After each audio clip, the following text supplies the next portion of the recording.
Hello, good morning, everyone. I hope that you're having a wonderful, blessed day. Um, I wanted to stop in and talk to you all really quick about some things that I've been thinking about and going over in my head while I'm having conversations with the Most High and just fellowshipping, especially with my dad, and just talking to him and just, trying to get some guidance on, where I am here in life today. I know some things makes us a little bit anxious, especially what's going on with the new administration in our government. And one thing that I was thinking about and is this right here, guys. This new separation that's going through our government, the new administration that's in office right now, what they're saying is that now it's going to be legal to keep us separate. And it kind of like baffled me just a little bit, like, really, are we going back here? It really doesn't bother me, it doesn't concern me in a way to where I feel like, panicked, but it makes you question like what's really happening and going on now. So the Lord told me that you're questioning again what is happening, and this is why I have to come back and show you all, especially those of you that have been in church all your life, that have been reading the Bible, that has been studying my word, and then all of a sudden something like this happens and you start getting confused and you don't know what's happening. The very scriptures in the Bible that is so preached about constantly is Matthew 13, verse 30, when he speaks about separating the wheat from the tares. And what he said is that I'm separating the wheat from the tares. Yes, it's coming out of someone else's mouth, but this is something that I'm putting into place because it's time for me to come and harvest my people. And the thing is that Yahuah can definitely see who's the wheat and who's the tares because he already has the book of life with the names written in it. But with our spiritual eye, he needs for us to see and start to notice who are actually the tares.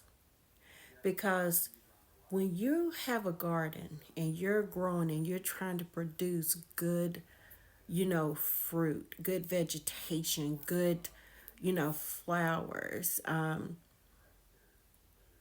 you have to go in and you have to weed it, because if you don't weed it, those weeds could pull the nutrients from what you're trying to grow, and it can strangle the root and it can kill it.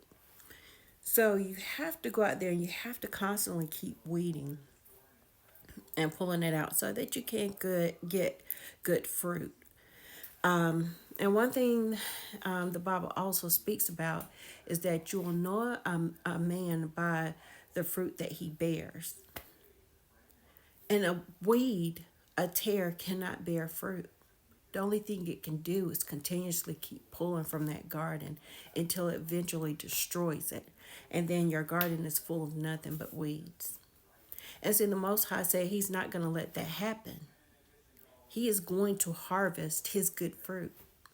But what he had to do is let his good fruit live amongst those tares until it was time to get it separated. Because he needed us to see with our spiritual eye who was the weed and who was the fruit. Because as long as you're living amongst the weeds, the tares, you'll never be able to grow. No matter how many times you pull yourself up by your bootstrap, you always seem to never get ahead. But everything around you looks right. Everything around you looks correct. And then you start saying, I'm going to build generational wealth. I'm going to break generational curses. But you never understand why you're never able to get ahead. Because as long as you're planted beside weeds, they're always going to be pulling from you. Every resource they can, they're going to pull it from you.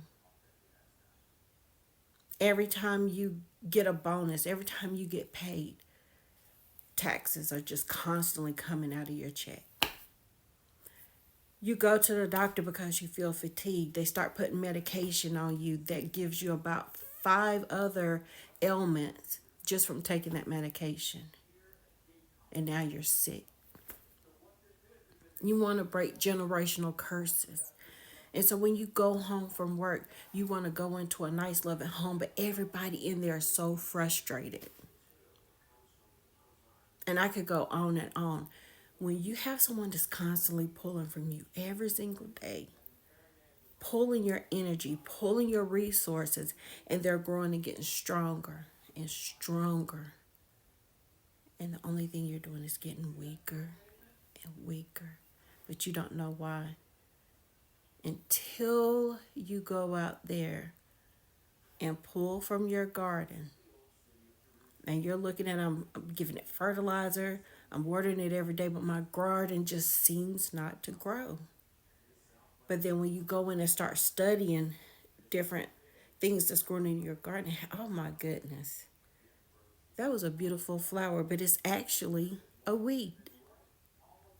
And you go out there and you start pulling those weeds out of that garden and you start watering it and giving it more nourishment. And the sun is beaming down, giving it everything it needs. And then you see your garden start to flourish.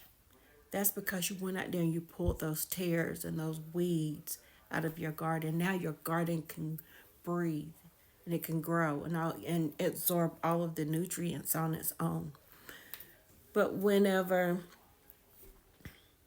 we're in life and we're around people that constantly keeps pulling from us, you cannot grow and you cannot flourish until the Most High comes in and says, it's time to separate. I'm weeding. I'm pulling.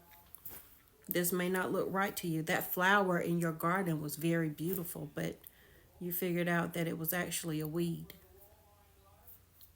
And so now I'm coming in and I'm pulling out and I'm separating my good produce from the weeds and the tares. And now watch how you grow and watch how you flourish. Because that flower in your garden that you said was so beautiful was actually a weed and it was sucking the life out of you. So don't ever think that man has a hand in, you know, everything that's going on or everything that's going to affect our life. The Most High Yahuah is also working and planning for harvest. So I want you all to remember that, today, because there's no telling what else is going to hit us. I mean, at this point, some people have been through so much that whenever they say things like it just really doesn't even matter. And it's not that we're not paying attention and we're not taking heed. It's just sometimes we trust the Lord more than we trust man. And we know that everything that he's doing it for our good. So I hope and pray that this helps you all. I'm just so thankful that, I have a small part in this and helping, our fellow human beings understand what's going on in this time and just knowing that as long as we pull together, that we will be okay. And just know that anything that's holding us back, the Most High is removing it at this time. So you all, I hope you have a great week and be blessed.